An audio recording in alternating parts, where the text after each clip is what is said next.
Je m'appelle Jérémy Potin, je suis marié, père de 3 enfants, je vis à l'île de la Réunion et j'ai été pasteur pendant plus de 12 ans et aujourd'hui je consacre mon temps sur ma chaîne YouTube à enseigner pour comment vivre et grandir dans la vie de l'esprit, à faire des conférences et aussi à écrire des livres. Tu te considères ou tu te déclares comme amoureux du Saint-Esprit. Qu'est-ce que ça signifie selon toi?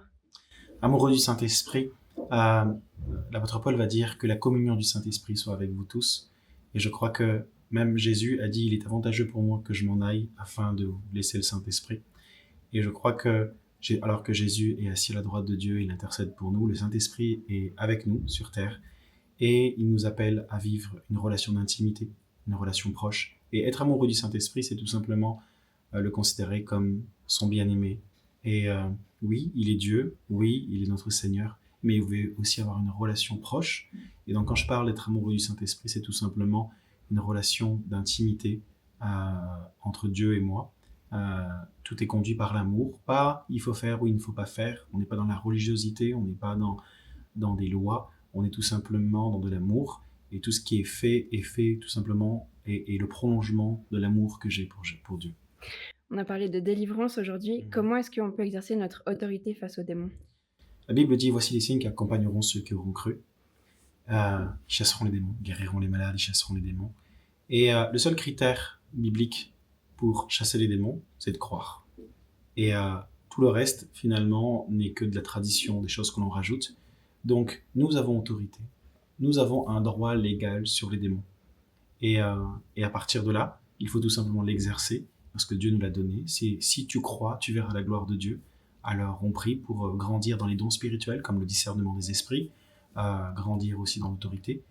Et non pas le fait de grandir dans l'autorité dans le sens où on a peu d'autorité, c'est le fait d'être beaucoup plus conscient de son autorité.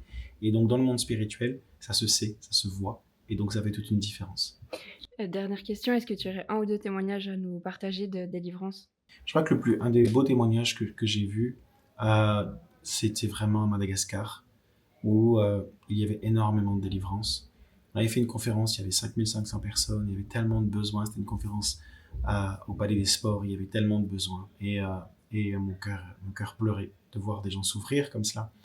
Et un témoignage qui m'avait touché, c'est dans une des conférences, dans une église, on m'avait appelé alors que j'étais en pleine réunion pour prier pour quelqu'un, on avait mis des coussins derrière et on l'avait allongée par terre parce qu'elle pouvait même pas s'asseoir, elle avait comme des douleurs au niveau partout dans son corps et surtout de son vagin, au niveau de son ventre et des douleurs atroces. Elle transpirait, elle était par terre et puis on m'a appelé pour que je vienne prier pour elle, donc j'ai laissé mon ami David continuer à prêcher. Et puis là, alors que je priais, j'ai vu qu'il y avait beaucoup de sorcellerie qui était là. Et après avoir prié pour elle et avoir vu, alors ce qu'elle peut être, on est dans un autre niveau de délivrance dans ce que je vais dire, mais c'est pas simplement juste prendre autorité sur le démon, mais là il y avait toutes sortes de choses qui étaient collées à son esprit. Il y avait des objets qui avaient été posés sur elle, et puis j'ai enlevé certaines. Il y avait comme des animaux, un serpent qui était à l'intérieur d'elle, que j'ai enlevé. C'est vraiment dans l'esprit. Jésus dit vous avez autorité sur les serpents, sur les scorpions. On ne parle pas d'animaux physiques. Hein, on parle de choses spirituelles. L'Apocalypse parle qu'il y avait des démons qui ressemblaient à des grenouilles.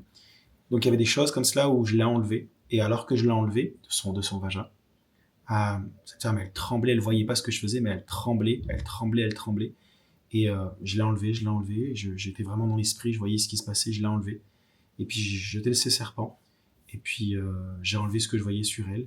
Et instantanément, c'était terminé. Cette femme, elle s'est relevée, elle était guérie. Puis, et ce qui m'a touché, et j'aime ce genre de témoignage, où je crois que, peut-être moins d'un mois après, je reçois des informations comme quoi elle s'était inscrite à un semi-trail.